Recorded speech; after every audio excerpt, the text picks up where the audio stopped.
All right, folks, welcome back to the horror. We're joined now by Mr. Number One Seed in the LBI, Scott Stevens. Mike currently is out smoking a fag, and no, that is not UK slang. Um, one Heard he thing I loves the pole. I was going to send everybody the file, but there was just too many people. It would have took forever, and he kept closing Skype on me. So I had a little sidebar with Scotty Wood, and we talked about some stuff, and we actually jumped the gun and got some stuff done for the LBI really quick. One thing I want to talk about real quick before we move on to the LBI stuff is the stats real quick. The number one ranked RP average was Mike 3.09. Hopefully he won't hear that. Stevens, you're number two, 3.06 with a 7-7 record. So you had a 500 Wow. record, number two ranked wrestler for the year, 14 matches. How do you think your HOW career has gone so far? Uh, Better than I could have planned. How's the competition here compared to like what it was in LPW? I know you guys didn't have as many shows, but there were some good riders over there. You know, it was Eric, Steve Solix. Yeah. Uh, Competition's a hell of a lot better. There's more people that different types of riders, so it's better created to. I can get more creative in what I RP against. Right. So yeah, number two, man, 3.06. Not bad, man. Thank you. Um, Shane Reynolds is still cracking at number three, 12 matches for the year. I don't know where I cut it off. I was going to cut off at 10, so I just cut off at 10, and Shane still made the cut. That emo motherfucker. Yeah, go back now and do it at 13. Yeah, I should do it at 13 so he doesn't. Number four, here's the guy, 31. He had the second most matches of the year. Jace Parker Davidson, 22-9. Winning Gosh. percentage is 70.97%. His average RP score was 3.02. Hmm. So between him and Mike had 27 matches. Jace had 31. They were separated by .07. That's the competition, HOW people. David Black, 25 matches. He was 12-13. RP average is 3.01. So not only is he in the top RP score, but that just tells you that dude's been facing tough competition all year round. 12 and Yeah, 13. wasn't even 500. Yeah, it wasn't even 500. Uh, Keller didn't make the cutoff, but if he did, he's 6-0 with a 3.01. Townsend had the most matches out of anybody for the whole year, 27-10 Jesus. with a You 3.0. match Horror Townsend. 3 was his RP score, average score. Um, Set the record for most wins in 1 year with 27. Silent Witness is right behind him, 22-6 for the year with an average score of 3. The tiebreaker there was obviously Townsend's had more wins than Witness. That's the tiebreaker for all this, by the way, that I use as wins. After that, you had Evan Ward, 9-14. Evan Ward was this year, winning percentage of 39%. His average Wow. RP 2.98. 9-14. Tough, tough. Scotty Wood, you're next. 10-12 with a 2.96. But you're also 5-1 in HOFC action, which busts you up to 15-13 for the year. Nice. So you had Over five. over 500 RP or your win loss for the year. And this next one's interesting. Max Kale, 2.95. Anybody want to guess what his record was? I For couldn't even the fathom for the guess. year. Yeah, for the year. How many matches do you have? He had 24. Shit. Uh, 10, 14? Ten Dickhead. and that's what I was Dickhead. gonna say. It was Dickhead. 16 wins. 10-14. Holy shit. 10-14 on the dot. Damn. Have you seen the file, Scotty? No, I actually haven't seen the file. No, I tried to send it to everybody, but I tried to send it to too many people and it slammed my shit shut. So yeah, Max 10-14 for the year. Up next, 10 wins was the cutoff. Would be Paul Paris. He had 10 matches. He was 6-4, 2.93. Next was Tara, 10-7 with a 2.85. From there, you start going in. Austin Reeves was 9-9 with a 2.85. The next person with 10 matches would have been Krista Lewis, 7-9 with a 2.76. Now you're getting into 2.76, where there's definitely a little drop off. Although recently, she was one of the highest ranked. Chris Diamond, 4-12 with a 2.71. I assume we're going down the list then now, not up. No, we're going down. Down. Mike Best is next with 20-7. RP average of 2.74. December killed you, buddy. You were number one for a long time. Up next, Southern Comfort, 5-8 with a 2.67. So you did finish ahead of Varga, Mike. Wait, December killed. Didn't I win every match I had in And December? then Sector's next with 10 matches. He was 6-4. Oh, he's fucking with me. I caught it earlier. Kostoff, 5-9 with a 2.62. Legend, 5-10, 2.5. Morocco, 5-11, 2.45. Cancer Giles, 6-9 with a 2.35. Later, Daddy Mac, 3-8 with a 2.32. Zeros will kill your score, I'm telling you. And then we get into like Asadam only had 2 matches this year. I swear he was here more than 2 matches. I can't believe he's been gone that long. Jack Nemison had 7 matches. I forgot Jack Nemesis was an HOW for a while. God, he had 7 matches. Here's a Greg Davis had more matches than Asadama. Greg Davis was 0-3. Did he RP for any of those? Greg Davis had an RP score of 0. That was his average score was 0.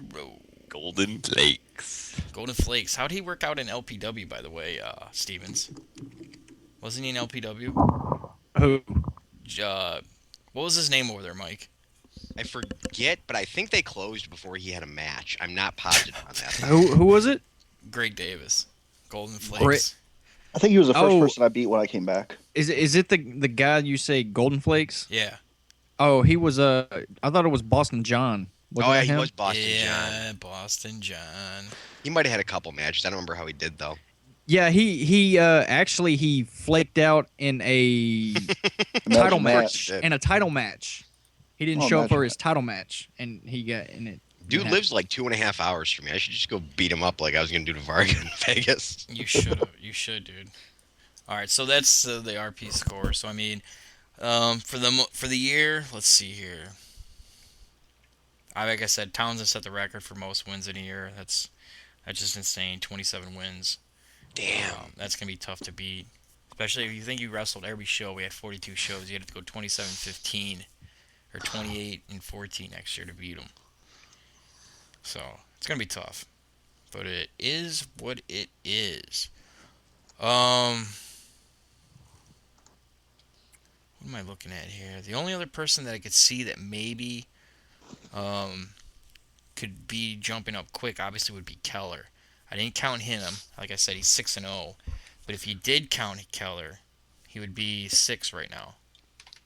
Jesus. So, all right, let's talk.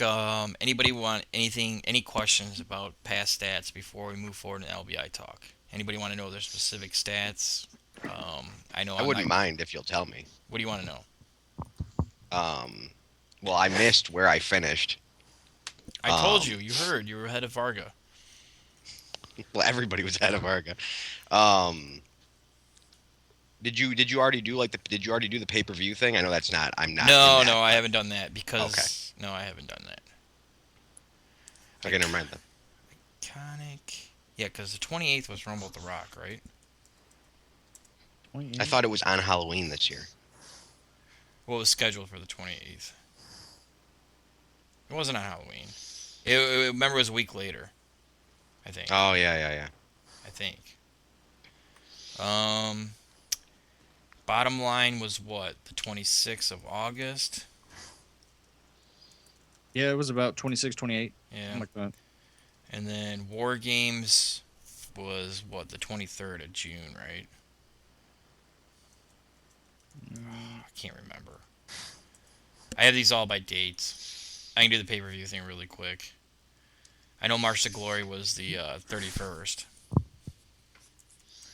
It was the very last day of the, because I couldn't push it back any further. Otherwise, it would have been March to Glory. Anything specific towards your own scores, though? Anybody want to know really quick? Anybody? I'm more interested about the LBI. I know. Mike, Scotty. Yeah, I wouldn't mind hearing everybody here, like, what was their highest for the year? Highest and lowest. Oh God. If that's easy to access. If it's No, not. it's then don't worry easy. about it. It's easy access, but I don't feel like looking through everybody's. Let's see here. Mike just wants to know that he was better than pretty much everyone since his Well, I'm looking at it. average is so Jay, low. here's your eligible pay-per-view. Our peers of the year: Jace, Black, and that's it. It's one of those two. Serious. Yeah, they're the only two that was in every pay-per-view. Scotty, almost you wanna would say have you you need would have been, but you didn't. Yours don't count for iconic. What did Max? Yeah. What did Max miss? Max I thought Mitch, for sure he was on March to Glory. he wasn't, not according to my scores. If he is, I missed it. But I could just be mistaken. I thought he made every one, but no, he wasn't in March to Glory. There's a lot of people that didn't make March to Glory. it's a tough one to make after the LBI. March to Glory. You did not have Max at all. Mm. You had Tara, Scottywood, Jace, Reynolds, and Sector and Black in a match. You had Danucci versus FaZe, Ward and Greystone, Reeves and Kostoff, Nemesis and James, and Mac and Legend. So you literally have two people eligible for to be the, and that says a So- lot. That's what I'm almost thinking you want to do just if they did 4 pay-per-views. No, But- this is for all 5. We only have 5. Yeah, so You I'm wanna- saying you might want to consider people that were in No, 4 pay-per-views too. but- 5. I'm only counting people that made 5. Okay. Who do you think had a better pay-per-view run this year, Jace or Black? I can tell you right now. Jace. Black. Black. Yeah. Black.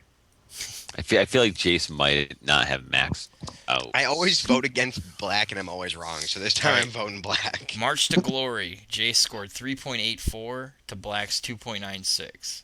War Games, Jace scored 4.04 to Black's 3.84. Oh, I forgot about how well he did at War Games. Yeah. Bottom line, Jace scored 3.8 to David Black's 3.76.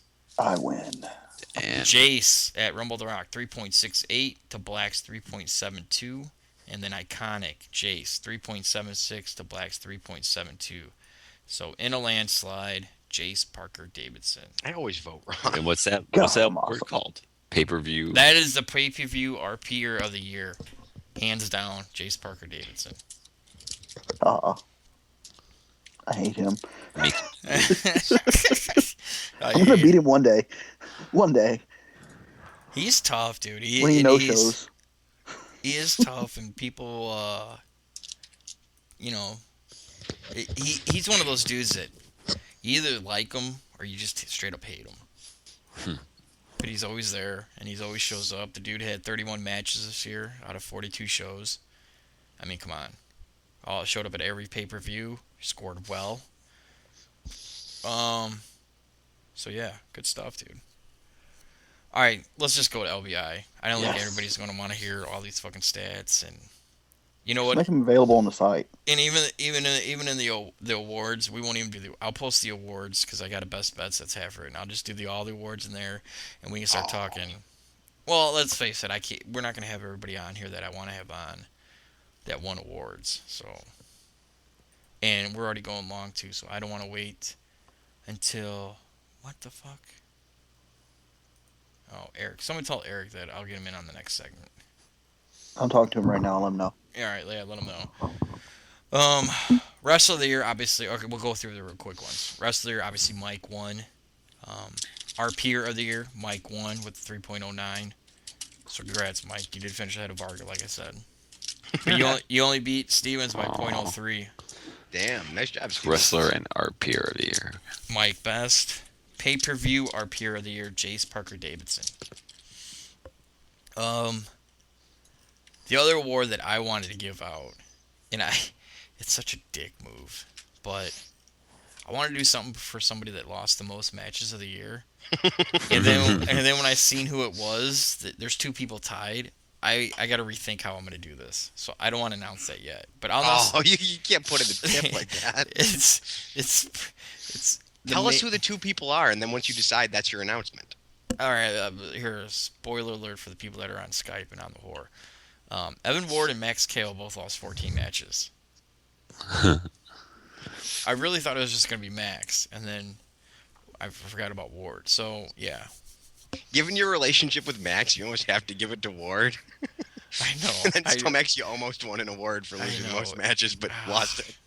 I know, and it's just like, I don't know how to do that one. So, when I saw that it was two people, I'm like, I can't do that award. I can't do that. You know, one. if you make them split it, I bet you they'd make an awesome storyline out of it. Maybe. For me, match of the year, hands down, was Rumble the Rock. I think it was the best match of the year. Feud of the year, I had a hard time picking. If Kostoff and Reeves would have ended on a better RP at Iconic, I almost would have gone that way just because of the amount of heat. But I would have to give it to Mike and Max. It's tough. It's really tough because you would like to have seen, like Jace, Black, and Ward had a great 3-month feud. But just the impact and the RP scoring that was involved with that, I would give it. Although Max seems like he lost every fucking match in the feud, so it's kind of tough. Townsend Stevens was good too. If it had gone longer, It just than didn't the go. one period. It didn't go long enough. It didn't even come close to coming long enough. Reeves and Kostoff is the one I kept rooting for. I don't know, it was just me rooting for him, and it didn't work out. Mario and Paris was a good feud until the pay-per-view came around. Yeah, their dark match feud. Witness and Townsend was the other one I looked at. I thought that was good. JPD, Black, and Ward, like I said, I thought that was really good. But it was pretty, Scotty Wood, who would you have voted for feud of the year? I say nothing stood out as much as don't laugh at me. I didn't laugh yet. Nothing's really stood out to me more than like Max and Mike. Well, the thing about it with Kostoff and Reeves, they went Max and Mike have technically been going for 2 years, really. Yeah. And that's probably why it stands out to me more. There's more history behind those two. Kostoff and Reeves, that was a great feud, I think, between those two, because they're both just fuck you, let's beat the shit out of each other. Right. Tech guys. So it made it really interesting. I think if Witness didn't leave, I think him and Townsend, they could have the feud of the year in 2013. Witness has a lot of ammo coming back. Mike's got a title that technically Witness never lost, and Townsend's the one that took him out. So, obviously for me though, the match of the year, I don't think anybody's gonna argue with me. It was Rumble the Rock. I could have been a homer and went War Games because I wrote that one, but I think Rumble the Rock, the RPs, let alone with the match that Max wrote, I think was both in character and OOC wise was the match of the year. Anybody have any qualms on that one? No. No, that was Max's writing alone on the last two pay-per-view main events was fucking awesome. What's great about I wish we actually had recordings of bookings. I wish I could record all the bookings that we go on, because the phone conversations me and Max have when we're booking a match, either I'm writing the War Games or he covered for me. The bookings alone, the phone calls are just hilarious. I can imagine. Me and Max are finally getting to the point now where he'll call me a couple of times, over a bunch of bursts, over a day, over a couple of days, and we just back and forth shit. And you guys have been doing that for how long? So I have to imagine it's fucking awesome. It's just, well, you get to the point where you work with people long enough, you can't challenge each other. We got to come up with something new. We've done that, we've kind of hinted at that, or that's been done. I've shot down a lot of ideas from people just because it's too close to WWE crap. Or we've seen that in '86 and WCW, shit like that. So it's hard to come up with original shit in wrestling. Everything's kind of based. So the great thing about HOW, it's really not good guy versus bad guy. We don't have that too much. That's pretty much just character versus character, and there's got to be some kind of seed planted for the feud, and then you just go from there. It's especially cool too because then when you do get a guy who's really good at writing a good guy, in like a good guy bad guy feud, it's not the standard; it stands out instead. Right. Which was good about Ward in 2012. Yeah. You had Ward versus Jace, who was trying to be like this villain, and you had Black, who was just always trying to find something with his character that those three fed off each other really well. Yeah. Black is one of the best examples of like actual neutral I've ever seen in an E-Fed. Yeah. And I'll tell you one thing. Black's been here since the get-go. If that dude doesn't start getting some Hall of Fame votes in the next couple of years, I don't know who. I always think he is in the Hall of Fame already. No, he's not. No. I think every year you have to correct me on this. Yeah. And every year I have to remind people that the reason he probably isn't is because of Bob McCary. Bob McCary killed his first year with Team Epic and all that other. You know what I think is it's still the reason that he's so neutral. So everyone just he doesn't stand out to anyone, and it's sad because he's a great fucking role player, but his character doesn't stand out still.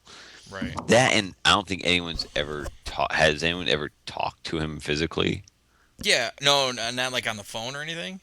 Yeah. No, I haven't. Mine's me and him email quite a bit. Yeah.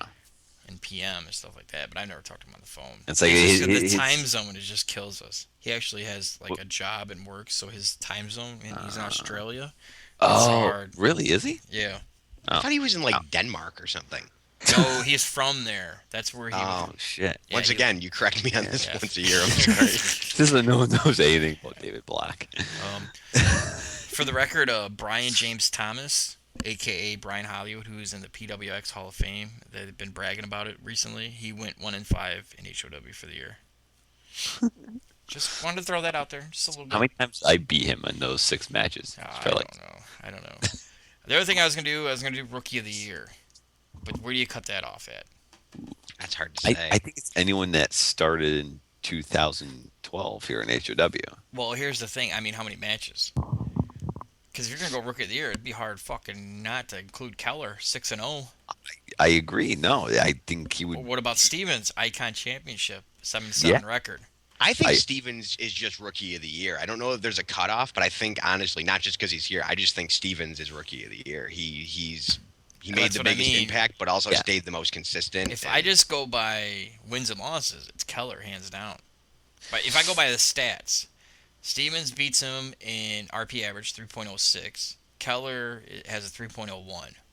Well, I think an award like that shouldn't be it shouldn't be like. Yeah, like what's your gut on that? I know you're big on statistics, but well, that's what I said. I already have it wrote down who I voted for. I'm throwing this out there for discussion. Oh, okay. Okay, I mean it was between those two. Okay, those are two. I think it's Stevens hands down. Yeah. Stevens, what's your case for being Rookie of the Year? Just give me the award. You just lost. Anson LaRue just won with his one victory. His two dark match victories. The other one, I wish, and Ben, you're here. I wish you would have started earlier with Fury. Yeah. You know what I mean? Because Fury is so much better than Legend. Yeah. I always wondered, by the way, if you have a new character but you're not a new handler, are you eligible for Rookie of the Year? Yeah, it's all about the character. Okay, I didn't know if it was an OC or IC kind of. No, this would be just character. Because for me, it would be like, Legend had, what, how many fucking matches did you have with Legend this year? You had 15 matches with Legend. Yeah. So you had plenty of time if you started this Fury idea earlier. I know you had big plans with the whole thing with Mike. Yeah. Man, hindsight 2020, you know what I mean? Well, it just means it's going to be a big year this year for, Fury. But, Hopefully. yeah, no shit. But officially, Scott Stevens did win Rookie of the Year. So congrats, Stevens. Ooh, congrats, Scott Thank you. Stevens. It should have been a tip-off when I got him in the Skype chat. So, I'm trying to get everybody that had one award in the chat. That's Oh, see, I just figured he wanted to be on. that's why I didn't want to do awards. Because I don't have everybody that I want to give awards to on the show, so I'll be typing the rest out. But Everybody's going to listen anyway because everybody expects this to be the awards for. yeah, but I think more people are at this point now are waiting for the LBI, and they're like, hurry the fuck up, let's do the Yeah. LBI. Really. I think There's a I'm fat just saying. button on YouTube. That's a They good can point. Control F their YouTube channel. Well, match of the year, Rumble at the Rock. Rest of the year, Mike Best. RP year of the year, Mike Best, based on pure stats there. RP average, beat out everybody. Rookie of the year, Scott Stevens. Pay-per-view RP of the year, Jace Parker Davidson. Destroyed David Black, who was the only two eligible. David Black, props to him. His lowest pay-per-view RP score was 2.96. His highest was a 3.84. So, good to see those two up there, but you'd like to see more people. We had several people before. Max, Scotty, Mike. Stevens had three pay-per-views this year. So he had plenty of time. He was here for 60% of the year. It was an easy vote. But I'm telling you, Keller would have came in a little bit sooner. But Keller, he started once again. He falls into a category with JEPW, who that year would have taken Rookie of the Year, but he came in too late. I'm gonna tell you one thing though about Keller. He's reminding me of Jace, the guy he hates.